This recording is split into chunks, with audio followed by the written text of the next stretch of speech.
పశ్చిమ గోదావరి జిల్లా తణుకులో నెలకొల్పిన గోవధ హింసపై వెంటనే చర్యలు తీసుకోవాలని మీడియా సమావేశంలో మాజీ మంత్రి కారుమూరి నాగేశ్వరరావు అన్నారు.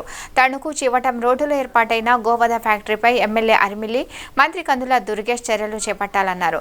ప్రజల పక్షాన పోరాటం చేయడానికి సిద్ధంగా ఉన్నామని కారుమూరి అన్నారు. 2014-19 మధ్యన ఈ లాహం ఇండస్ట్రీ అని చెప్పి గోవుల్ని బఫెల్లోస్ని కట్ చేసే ఫ్యాక్టరీ ఒకటి స్టార్ట్ చేశారు.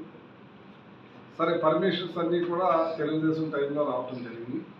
తర్వాత నేను ఎమ్మెల్యేగా మరి 2019 నుంచి 2024గా ఉండటం జరిగింది. ఆ టైంలో చాలామంది దీని మీద ఉద్యమాలు కూడా చేయటం జరిగింది.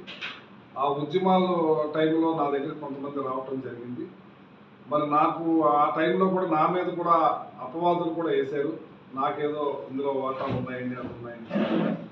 ఎట్టి పరిస్థితులను కూడా దాన్ని నడవలేకుండా అధికారులతో మాట్లాడి, కలెక్టర్తో మాట్లాడి, పోలీస్ అధికారులతో మాట్లాడి, ఇది ఇళ్ల మధ్యన ఉంది కాబట్టి ఎట్టి పరిస్థితుల్లో ఒప్పుకోమని చెప్పి దాన్ని ఆపించడం జరిగింది.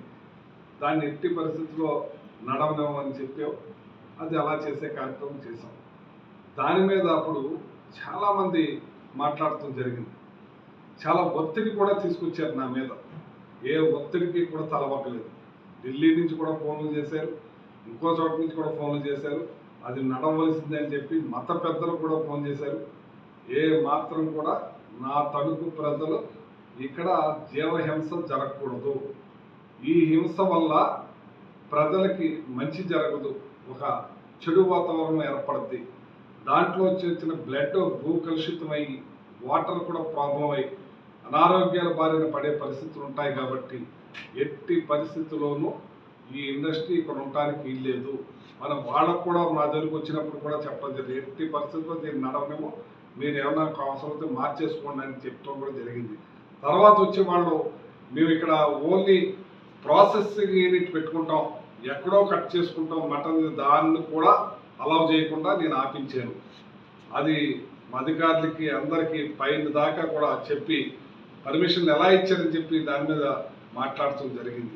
అలాగే పొల్యూషన్ పర్మిషన్ ఎలా ఇచ్చారు ఇళ్ల మధ్యన ఉన్న దానికని చెప్పి ఆ పొల్యూషన్ చైర్మన్తో కూడా మాట్లాడి ఎట్టి పరిస్థితుల్లోనూ నడవకుండా చేశాం. మరి వాళ్ళ మా ప్రభుత్వం మారింది. ఇప్పుడు మరి వేరే ప్రభుత్వం, కూటమి ప్రభుత్వం వచ్చింది. ఈ కూటమి ప్రభుత్వం వచ్చిన తర్వాత దాన్ని ఎప్పుడు మొదలెట్టారో సడన్గా మొదలెట్టేసి మొత్తం పగలంతా బఫెల్లోస్, రాత్రి ఆవులు, ఈ రకంగా కట్ చేసే కార్యక్రమం పెద్ద ఎత్తున జరుగుతూ ఉంది. చాలా పెద్ద ఎత్తున చాలామంది మహిళలు ఫోన్ చేస్తున్నారు, పెద్దలు చాలామంది వచ్చి కలుస్తున్నారు నన్ను.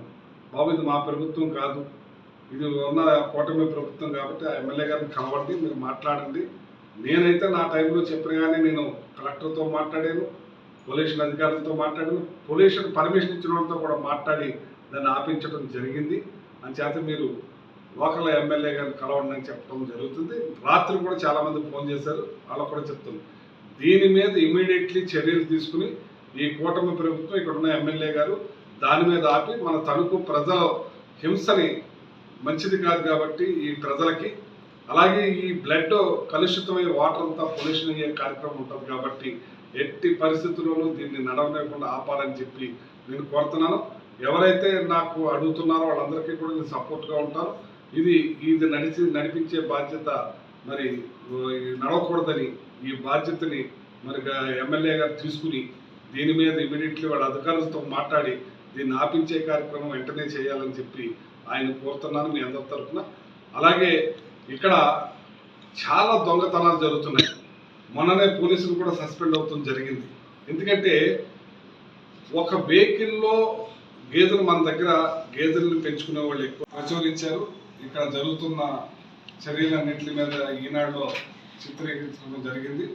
ఇది ఈనాడు పేపర్లో రాశారు. ఇది దీని మీద వెంటనే చర్యలు తీసుకోవాలని, అలాగే